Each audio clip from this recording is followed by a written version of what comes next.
Now let's talk about the Quran. The Quran is the main scriptural text of Islam.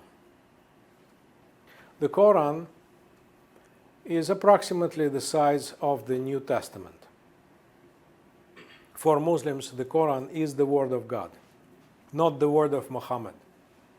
Muhammad is the transmitter. He is the person who recited those passages, but he is not the actual author. Therefore, for the Muslims, the Quran is more important than the New Testament for Christians. Because for Christians, the Word of God is Jesus himself. But for Muslims, the Quran is the Word of God. Our understanding, our reading of this book is human, but the original meaning is divine. So therefore, in order to fully understand the meaning of the book, you have to learn Arabic, because every translation is already an interpretation. That's why in Muslim schools, people memorize the Quran by heart in Arabic, whether you know Arabic or not. It is implanted into every child's mind. Now imagine memorizing the whole of the New Testament. The Quran consists of chapters. Chapters are called surahs.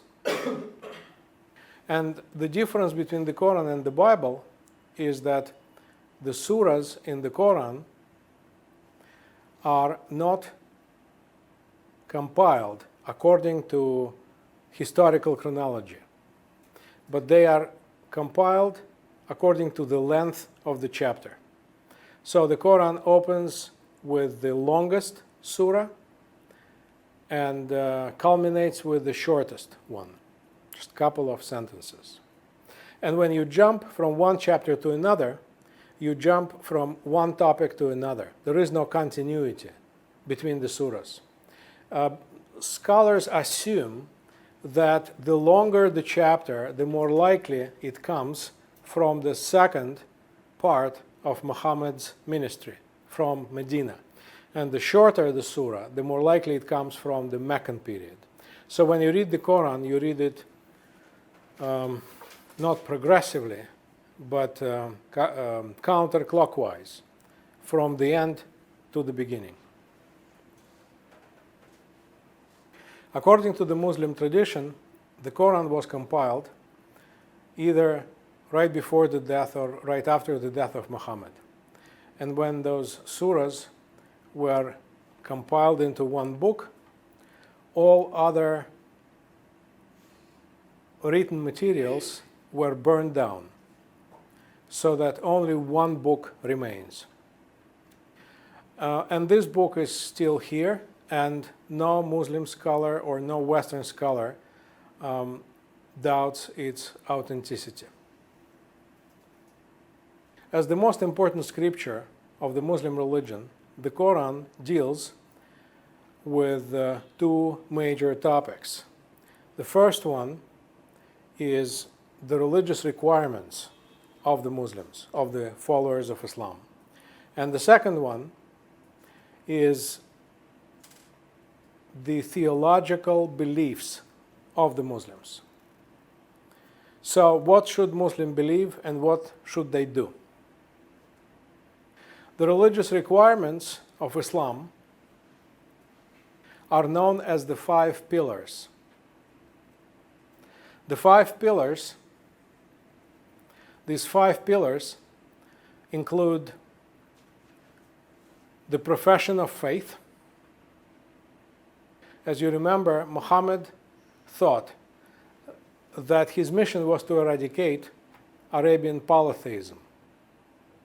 And therefore, the profession of faith says that there is no God but Allah, and Muhammad is his prophet, his messenger.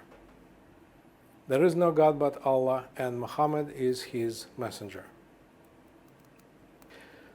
The second pillar of Islam is prayer.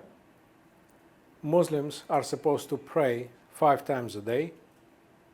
The first prayer before sunrise, the second prayer from sunrise to noon, the third prayer from noon to sundown, the fourth prayer from sundown to midnight, and the fifth prayer after midnight. The third pillar of faith is about fasting. As you know, Muslims fast during the month of Ramadan.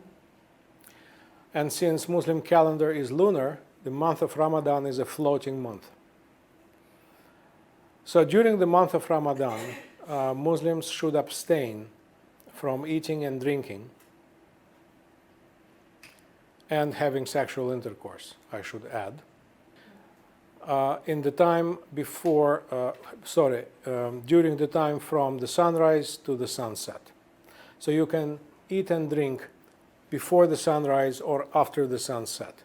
But for 12 hours from sunrise to sunset, Muslims should abstain from eating and drinking.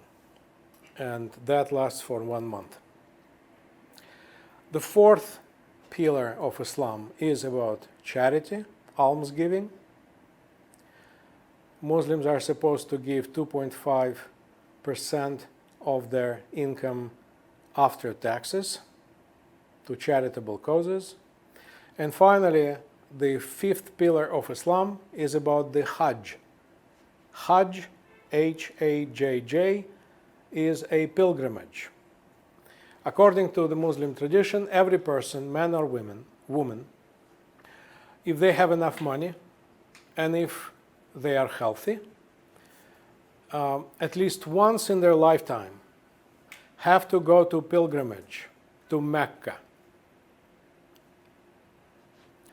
Now, the city of Mecca nowadays is in Saudi Arabia. If you are not a Muslim, you are not allowed to travel to Mecca. Only Muslims are allowed. And traveling to Mecca for Muslims is an act of a special religious service, making a Hajj, a pilgrimage. It has certain requirements. It lasts for several days. The center of the pilgrimage is the so-called Kaaba. K-A-B-A. Kaaba is the most sacred Muslim shrine that is located in Mecca. According to the Muslim tradition, the Kaaba was built by Abraham and his son Ishmael.